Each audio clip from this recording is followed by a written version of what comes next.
রাজধানীর আগারগাঁওয়ের নির্বাচন ভবনে সিইসি এএমএম নাসির উদ্দিনের সাথে বৈঠক করছেন জামায়াত নেতারা।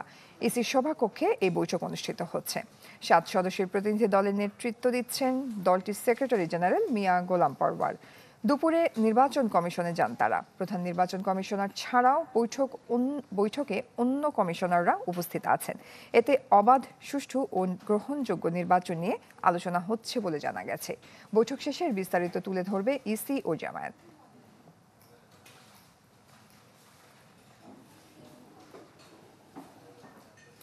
রাজধানীর আগারগাঁওয়ের নির্বাচন ভবনে সিইসির সাথে বৈঠক করছে জামায়াতে ইসলামীর 7 সদস্যের প্রতিনিধি দল।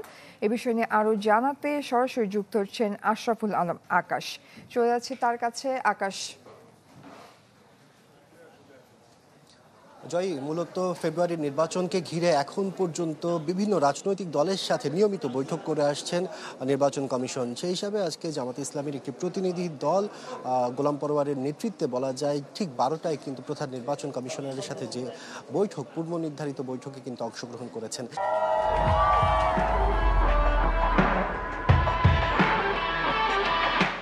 যেখানে আগামী নির্বাচনকে ঘিরে আইন শৃঙ্খলা পরিবেশ থেকে শুরু করে পূর্ব প্রস্তুতি, এছাড়া রাজনৈতিক দলের বেশ কিছু দাবি দেওয়ার বিষয় কিন্তু এখানে উঠে আসছে। যতটুকু ধারণা করা যাচ্ছে, জামাত ইসলামীর পক্ষ থেকে নির্বাচনের দিনের যে অবস্থা, সেই অবস্থার বিষয়গুলো নিয়ে এখানে মূলত আলোচনা করা হবে।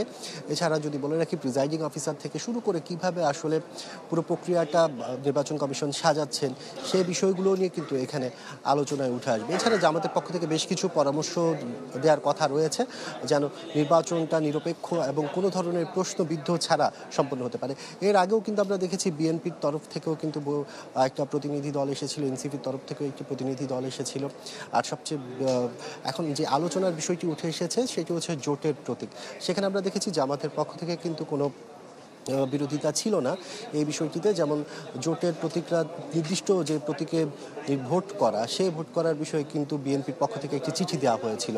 তবে জামাত ইসলামী এটিকে সমর্থন করেছে যে যে দলই নির্বাচন করবে তার নিজস্ব প্রতীকে নির্বাচন করতে হবে। সেই হিসাবে জোটবদ্ধ হলো যে আপত্তিটা বিএনপির পক্ষ থেকে এসেছে, জামাতের পক্ষ থেকে ছিল না। এখন আসলে দেখার বিষয়, যখন এই বৈঠকটি শেষ হবে, বৈঠকের পরে আসলে তারা মূলত কোন কোন বিষয়গুলোকে এখানে প্রায়োরিটি দিয়েছেন, সেই বিষয়গুলো নিয়ে মূলত আমরা জানতে পারবো।